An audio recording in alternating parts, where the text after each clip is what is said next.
Hello and welcome to Weekend Review on Trust Television, where we take another look at some of our top stories for the week. I'm Aisha Salihu. Thanks for joining in. We begin with the Nigerian Meteorological Agency, which predicts possibility of thermal discomfort across some cities in the country during the holy month of Ramadan. NIMET listed Gombe among states at risk of experiencing high thermal discomfort.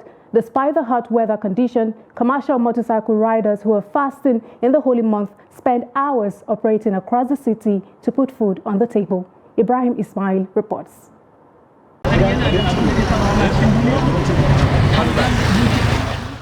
This is a typical workday for commercial riders at the popular New Mile 3 joint, Gombe Metropolis. Temperatures here is 37 centigrade. These Okada operators defy the scorching sun to navigate the city and get money to feed their families during iftar and sahur this Ramadan. I have a wife and a son. I can't be idle. I must struggle. I work the whole hours of the day up to 2 a.m.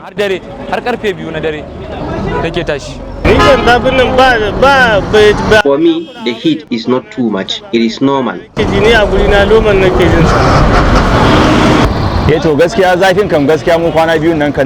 be honest, the heat has reduced these days. It has been cloudy and there is little breeze. Meanwhile, some of the Okada riders are strategic in their operations during the fasting period, taking few hours break to have some relief from the scorching sun.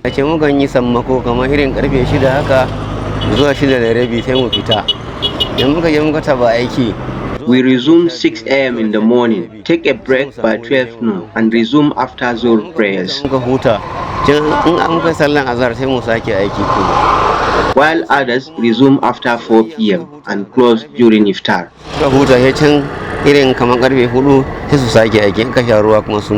While Okada riders struggle in the harsh weather, tricycle operators say they feel a little better in the tricycle shed. Our work condition is better than that of those operating a motorcycle because the tricycle has a shed. For Nigerians who are fasting in the holy month to mitigate the impact of this harsh weather condition, medical experts and Nigeria Meteorological Agency advise people to drink a lot of water after breaking of the fast. Ibrahim Ismail, Trust TV News, Gombe. The Nigerian media has been commended for displaying a high level of professionalism in its coverage of the 2023 general elections. A cross-section of Benue residents made the commendation while appraising media coverage for the elections. Jimmy Azande reports. Long before the commencement of the elections, members of the fourth estate of the realm kept their lenses on and their eyes and ears wide open to educate, as well as enlighten members of the public in different languages to enable them perform their civic responsibilities. Those who spoke in Makudi said the organized media performed excellently, according to the guidelines of INEC as well as ethics of the journalism profession. They set agenda for political parties and for politicians. So if I can just mention a few, you had some TV stations, for example, that ran situation rooms, following on a minute-by-minute activities across the country and at the with the INEC. So that was impressive because they brought key political figures to speak on topical issues. They engaged them, they made sure issues that, and there was a lot of investigation to make sure the facts came out on every issue. The media, they behave according to the ethics of their work. They only report those things they found from INEC. There's no subtraction and there's no addition. The media cooperated in several areas. Even at the collection of state collection of election results for presidential and that of the governorship, the media were with us from the beginning to the end. The journalists were also commended for their aggressive voter education, which enhanced the smooth process at the polls. At the polling stations, when people came to cause havoc. They were immediately caught by the camera of the media persons, and then they also engaged citizens who did you call it citizen journalism or something. So they could get clips from citizens and showed. So it was an innovation that was very well used. I think the media did very well. They have kept a watch on the INEC and the political players to ensure that all of them were playing by the rules. It all started from that point. They connected into the election proper, and journalists were equally doing their best. From the point of ensuring that electoral materials, both sensitive and non-sensitive materials that were brought in, were adequately taken care of the way it should have been. They, however, called on the media to improve in certain areas going forward. We need to do more in terms of investigation. We rely so much on what has come to the public for us to cover and turn out reports. But we don't go taking our time to sometimes investigate things that lead to those things that have come into public for us to cover. We need to do more. If we can do more, we can do better as journalists. Journalists from the print, electronic and broadcast media have remained significant in ensuring that the right information is churned out before, during and after elections at all levels. Now, still in line with conduct of the 2023 general elections, despite polling 6,101,533 votes and winning in 11 states and the Federal Capital Territory during the presidential election, the Labour Party has failed to secure more than one state at the just concluded governorship and state houses of assembly polls. Trust TV Shafiu Suleiman takes a look at the factors that affect the winning trajectory of the new political party, considered now the third force in Nigeria. The Labour Party, LP, has been on the ballot for over 20 years now, fielding candidates as a pro-workers political organization, but without much success. Its presidential candidate, Peter Obi, after being Anambra State Governor for 8 years, had an unprecedented outing at the February 25 election, polling 6,101,533 votes to come third ahead of NNPP's Rabiu Kwankwaso, who garnered 1,496,687 votes. Presidential election came with a lot of confirmation of assurance by the Independent Electoral Commission. One, the Independent Electoral Commission promised that results will be pasted and be transmitted directly at the polling units. That gave hope. And then there was serious ways in which the issue of vote buying was kind of blocked in such a way that people would not buy the vote of the electorate. Peter Obi successfully won 8 senatorial and 34 House of Representatives seats, in addition to securing a number of state assembly positions at the just concluded elections. Its winning streak, however, was not sustained at the governorship election, with only Abia State in its kitty. As of today, the result of the presidential election is yet to be uploaded into the INEC RF server. This now affected seriously because a lot of people now lost trust. The trust that they had before, where a lot of them came from outside this country to come and vote, hoping that their vote will count. So in the governorship election, people now become apprehensive and they did not trust the system anymore. Though the party's performance at the presidential election was attributed to several factors, pundits say politics of ethnic and religious identity were largely responsible. With supplementary election expected to hold in 46 constituencies earlier declared inconclusive by the Independent National Electoral Commission, INEC, it remains to be seen if Labour Party will consolidate on its electoral winning trajectory. Shafiu Suleiman, Trust TV News, Abuja.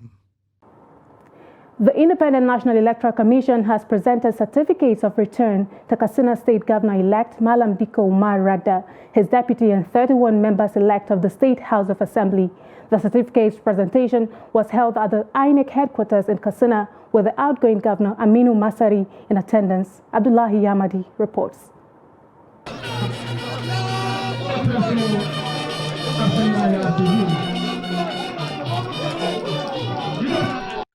The certificate presentation attracted families and supporters of the elected officials.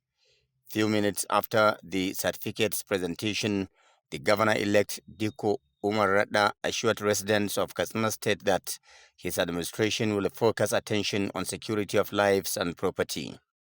Radda equally stressed his commitment to strengthen agriculture and support for small and medium enterprises to reduce restiveness among the teeming youth of the state. He also speaks on the Katsina State Development Plan initiated by the Masari administration. It's very clear. We are going to face insecurity in the country. We are going to force other focus areas that we have, including public service reform, education, health, social care, MSME and local economy, IGR and land reforms. These are the major focus of our administration. Agriculture is one of the cardinal things that we are going to face, God's willing. We are going to see how we are integrating that development plan into our strategic policy so that we can have a smooth running in the government. The Katsina State Development Plan is a working document that outlined specific areas of development which include governance, economy, agriculture, health, education, as well as human capital development. Yes, we have extended our hands of fellowship to all the opponents to come on decks and bring their ideas so that together we can build Katsina State of our dream. Some Katsina residents here bear their minds on what they expect from the incoming administration.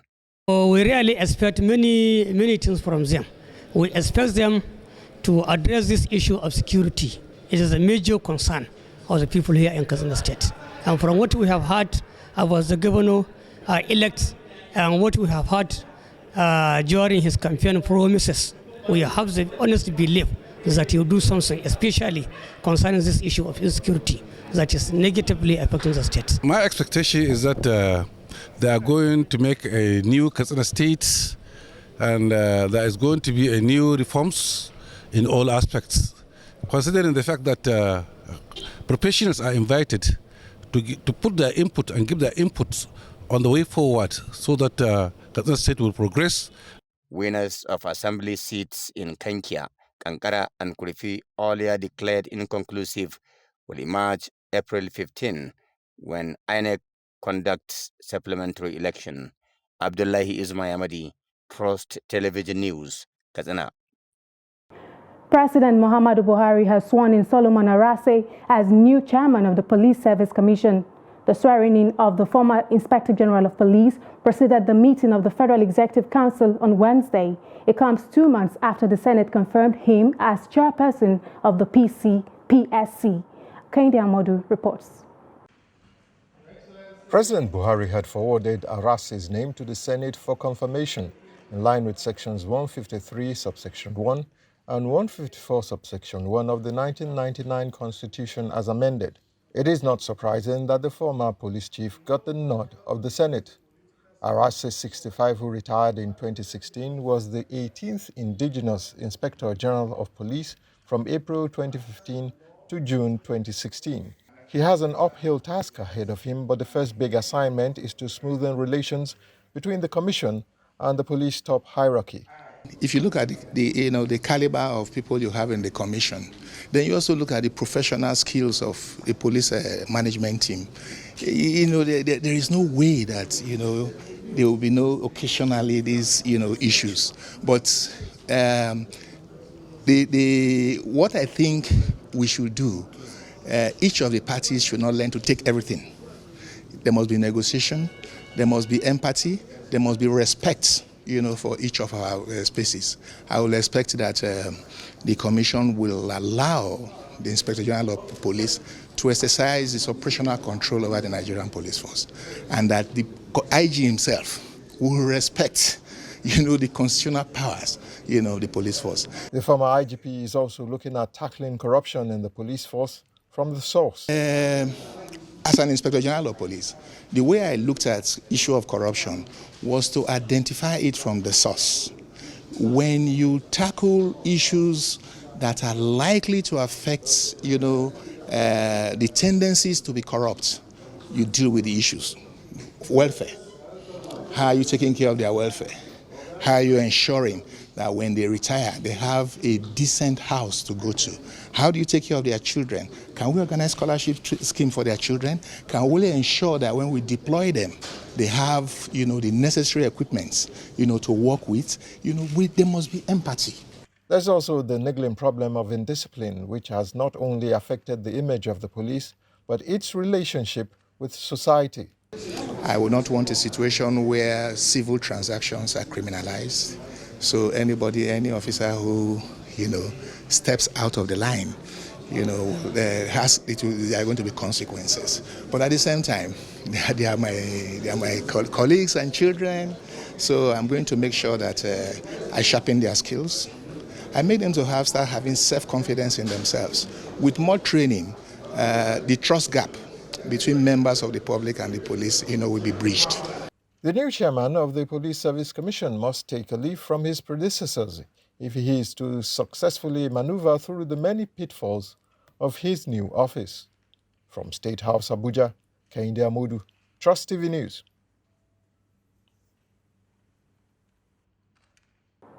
You're watching Weekend Review on Trust Television. More stories after this break. Do stay with us.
Trust TV, documenting the Nigerian story.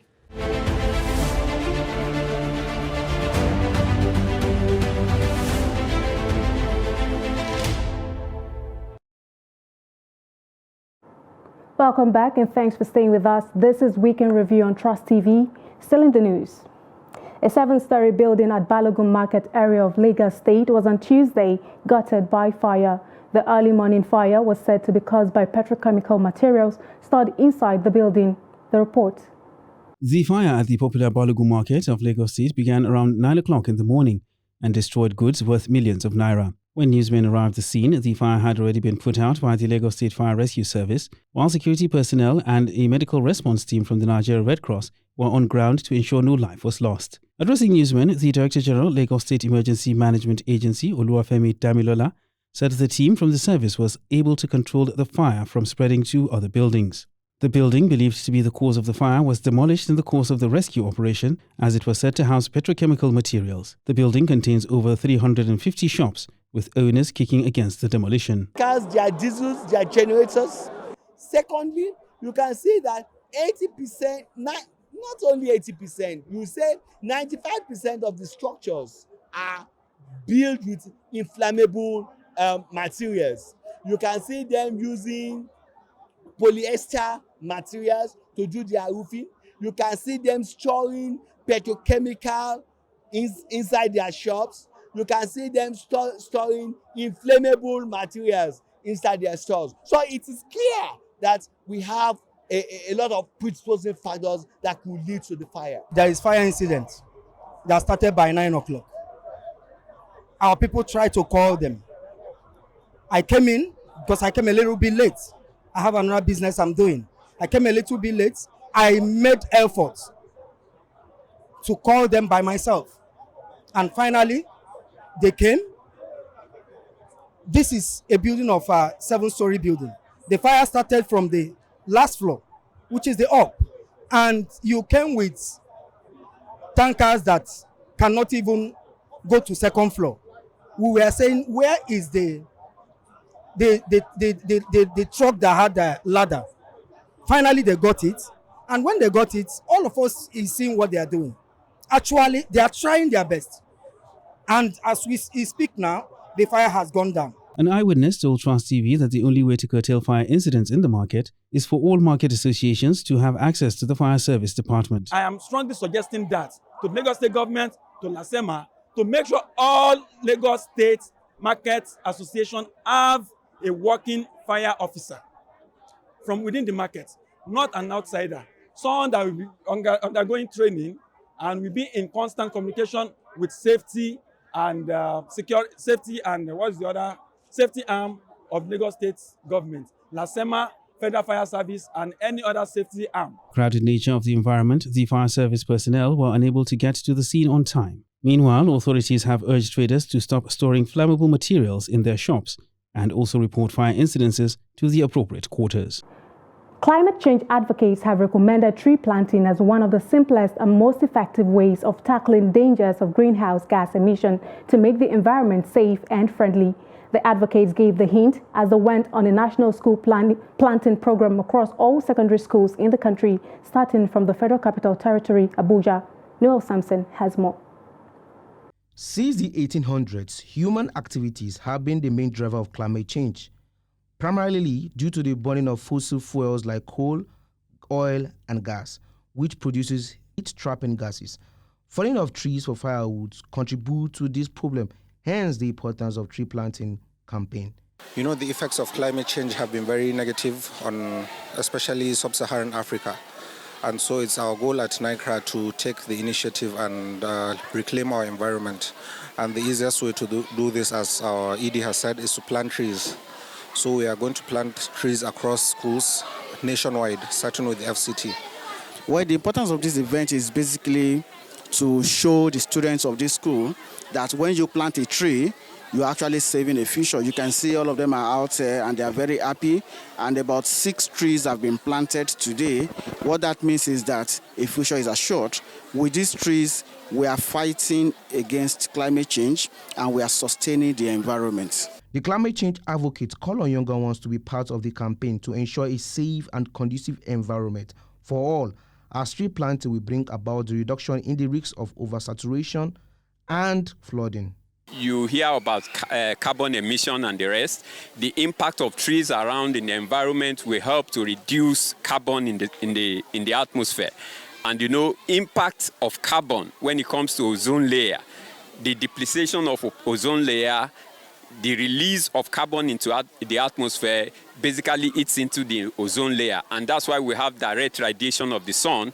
Simply enough, we have cases of high carbon emissions already from the urbanization. We have so many cars on the road.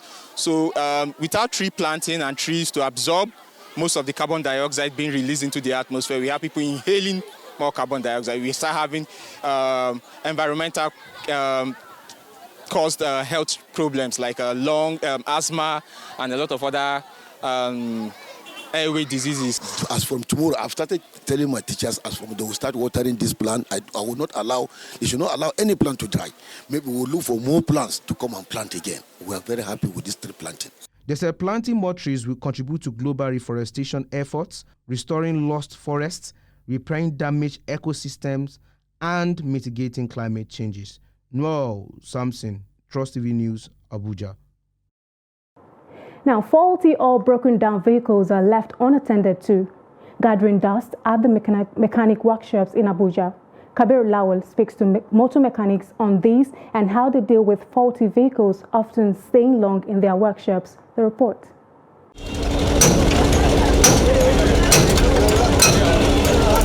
The number of broken down vehicles because of accident is sometimes an eyesore in a mechanic workshop. Reason often given is that the car owners died or in financial difficulty or non-availability of spare parts. But some faulty vehicles are just beyond repairs. Vehicle mechanics said that most broken down cars are turned into where working tools are stored or some parts taken to fix another car. The scrap cars mostly caused by owners. Maybe, for example, you did a business of 3 million naira.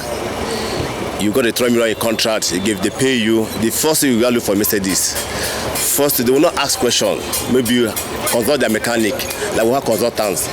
So when they go to their place of, they will say they want to Mercedes, they want to buy Mercedes. At the end of the day, they will buy Mercedes, and they will not add the cost of maintenance.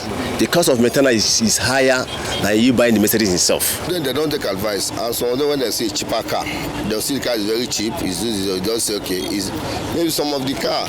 The problem in the market is that when they said some car 3 million, but you see someone, the other car like 2 million naira or 1.8 million naira in the market. But in terms of maintenance, it's not in the market. So sometimes they'll say they will put it for them either Dubai or from any country the car come from. So that's what always keep car in the workshop. Another reason why broken down vehicles stay long in mechanic workshop is because most do not have second-hand value. You get a car of 3 million naira, the engine is 700,000. So we drive the car for 1 year or a year, and the engine have problem. You come to a mechanic, they want to fix the car. The mechanic, the engine this engine is 700, 800,000, and you don't have money to fix it. The best thing is just you leave the car here. So when they say they will come back, most of them sometimes you don't see them. Sometimes the car will be here 2 years, 3 years, you don't see them. They will not come. Except you start asking for the owner of the car, asking to call this thing. Sometimes in most cases, we will involve the police to help us to investigate. Some people will go and bring car and dump it here.